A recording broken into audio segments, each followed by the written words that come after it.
Assalamualaikum warahmatullahi wabarakatuh. Pada kesempatan kali ini, saya Ardenia Indira Vitasari dengan NIM 190151602 akan menjelaskan tentang materi sumber daya alam. Apa aja sih yang akan kita bahas dalam materi sumber daya alam? Yang pertama yaitu pengertian dari sumber daya alam. Yang kedua yaitu macam-macam sumber daya alam. Yang ketiga yaitu faktor yang mempengaruhi persebaran sumber daya alam di Indonesia. Yang keempat yaitu prinsip pemanfaatan sumber daya alam. Yang kelima yaitu manfaat sumber daya alam.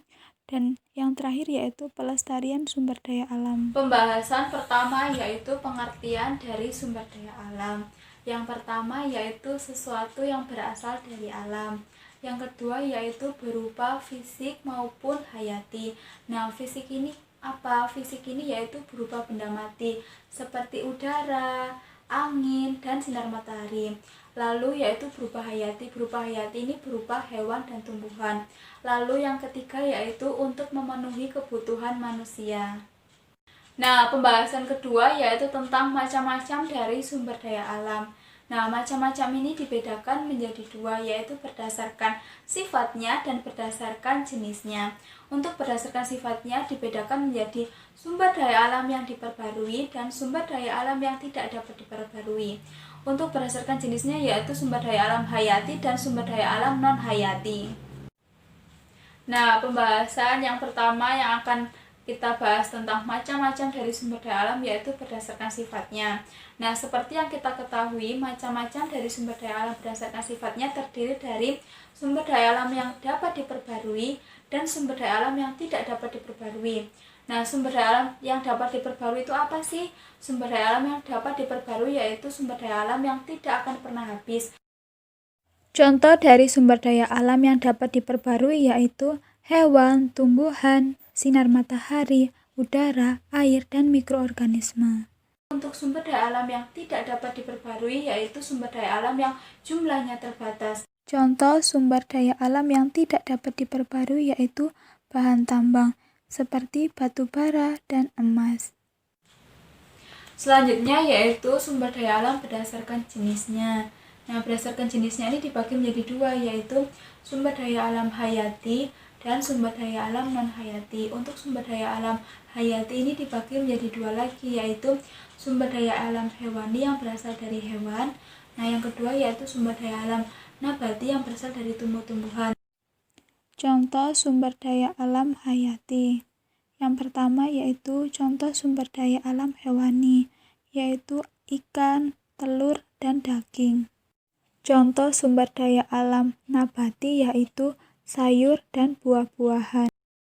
Sumber daya alam non-hayati merupakan sumber daya alam yang berasal dari benda-benda mati. Contoh sumber daya alam non-hayati yaitu air, udara, dan sinar matahari.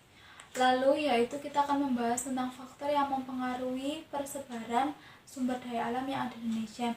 Yang pertama yaitu faktor iklim, di mana yang kita ketahui Indonesia ini memiliki iklim tropis. Nah, yang kedua yaitu bentuk permukaan bumi yang beraneka ragam. Nah, bentuk permukaan bumi yang beraneka ragam ini menghasilkan kenampakan bumi seperti dataran rendah, dataran tinggi, dan lain-lain. Nah, yang selanjutnya yaitu prinsip dari sumber daya alam. Yang pertama yaitu prinsip selektif, di mana membutuhkan perencanaan yang matang yang sesuai dengan kebutuhan. Yang kedua yaitu prinsip kelestarian, di mana SDA ini digunakan dalam jangka waktu yang lama. Oleh karena itu kita perlu menjaga kelestariannya. Yang ketiga yaitu prinsip penghematan, di mana membutuhkan perancangan yang matang agar sumber daya alam ini tidak terganggu kelestariannya. Yang keempat yaitu prinsip memperbarui. Contoh dari memperbarui ini seperti reboisasi serta penangkaran hewan atau tumbuhan. Yang selanjutnya yaitu manfaat sumber daya alam. Yang pertama yaitu sumber bahan makanan.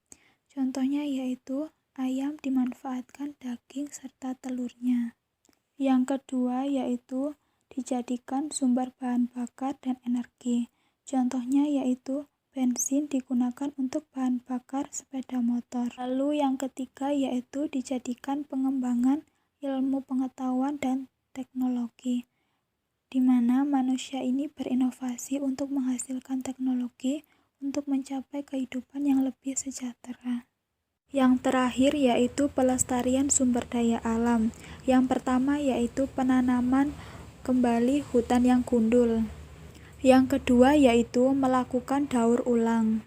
Yang ketiga yaitu menjaga kebersihan lingkungan. Nah, kita sudah menuju pada akhir yaitu kesimpulan. Nah, kesimpulan pada materi ini yaitu sumber daya alam ini berasal dari alam, sehingga kita sebagai manusia perlu melestarikannya dan perlu menggunakannya dengan sebaik mungkin agar kita sebagai manusia dapat menggunakannya dalam jangka waktu yang panjang dan bermanfaat bagi kita semua.